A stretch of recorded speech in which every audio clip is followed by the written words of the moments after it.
I've been through hell.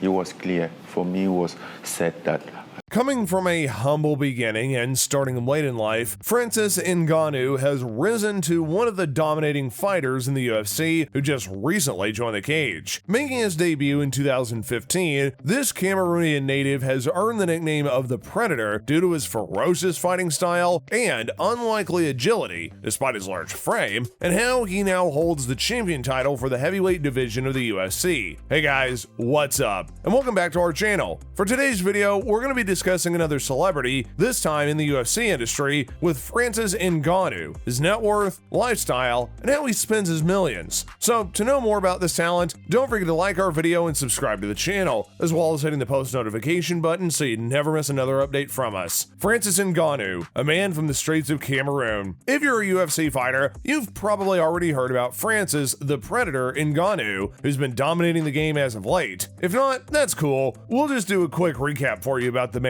Francis Ngannou was born in the village of Batié, Cameroon. His parents divorced when he was 6 years old, and he lived in extreme poverty in his village of Batié and had no access to education growing up. With little to no means of getting by, Ngannou was sent to live with his aunt and started working in a sand quarry in Batié due to a lack of funds. His father was a well-known street brawler, and recognizing who his son was, several gangs ended up approaching him to join them. He refused them all and had decided to use his father's reputation for being a fighter as an inspiration to become a boxer. A big fan of Mike Tyson, he pursued boxing for a while, despite being laughed at by his family. Still, he practiced boxing in the hopes of becoming a professional boxer and having a better life, but he stopped due to an illness. He started practicing mixed martial arts at 26 when he was in France due to a friend of a friend recommendation, and eventually Ngannou started his MMA career a year later in November 2013. Ngannou's current net worth. Being one of the latecomers in the game, Ngannou kicked off his career at the UFC just in 2015 and hasn't been doing MMA for a long time, unlike other veterans that we've heard of since the early 2000s. With that being said, his current net worth so far in 2021 is stated to be around $2 to $3 million,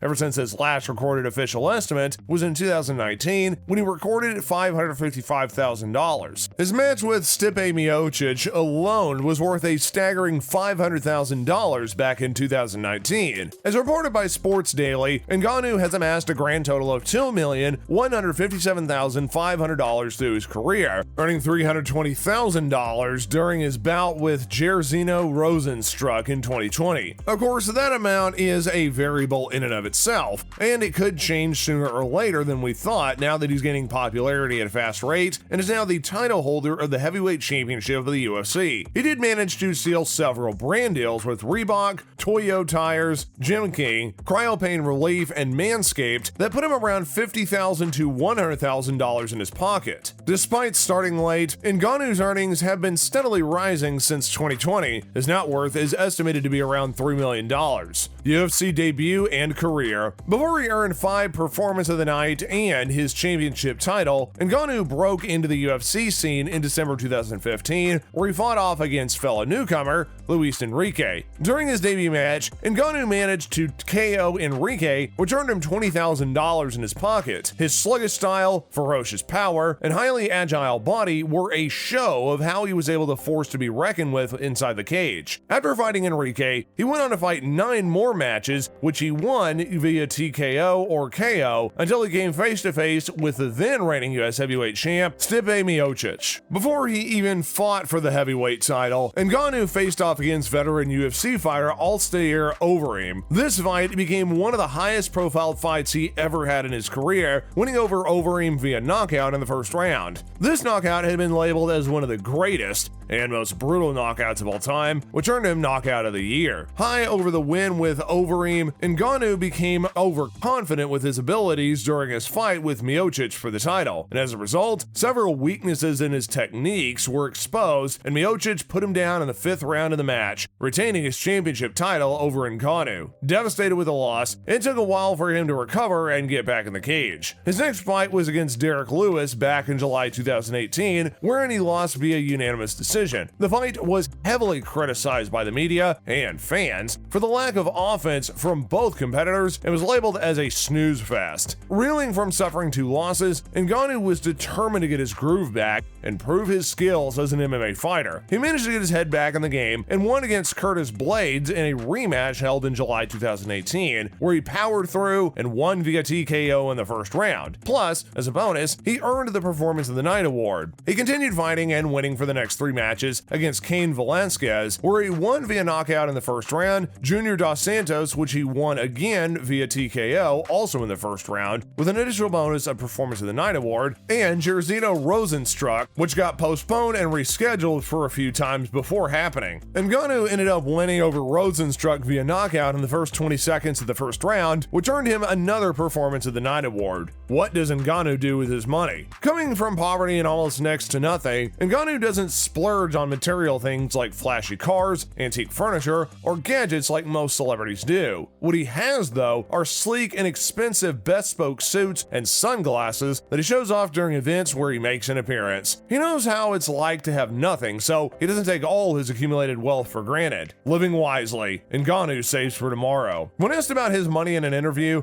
the athlete answered that he's always thinking about what he and his mother talked about in regards to wealth, saying, quote, "Always think about tomorrow, about next year. I always think like this could be the only thing that I could have now. You know, how do I handle it, you know? Trying to be smart, trying to think about tomorrow, next year. When I started, I had nothing. I needed everything. But when you start to earn money, you start collecting things. I want this, I want this, I want that. The purpose is not collecting things, though. The purpose is to do something great. Finish the dream you started." As a testament to his thinking, he lives in a modest 3-story house with a great view in Las Vegas, Nevada. His home is sparsely furnished with a flat screen TV and leather couch, and the only redeeming focus. His home is devoid of antique artifacts, expensive artworks, or high-end equipment. With that thought in mind, he saves up all of his wealth, the bulk of which came from his prize earnings during fights. But Ngannou also managed to snag some brands due to his high-rising fame. A family-oriented man, he prioritizes his family, hence why he doesn't just go out and buy things off the bat, saying, quote, "I want to help my family first, of course, but then I want to give the opportunity to my children in my country, like me, who have a dream to become a doctor or something. If I reach my dream, it will give me the opportunity to help those in my country who have their own dreams and nothing else to fulfill them." What I mean is I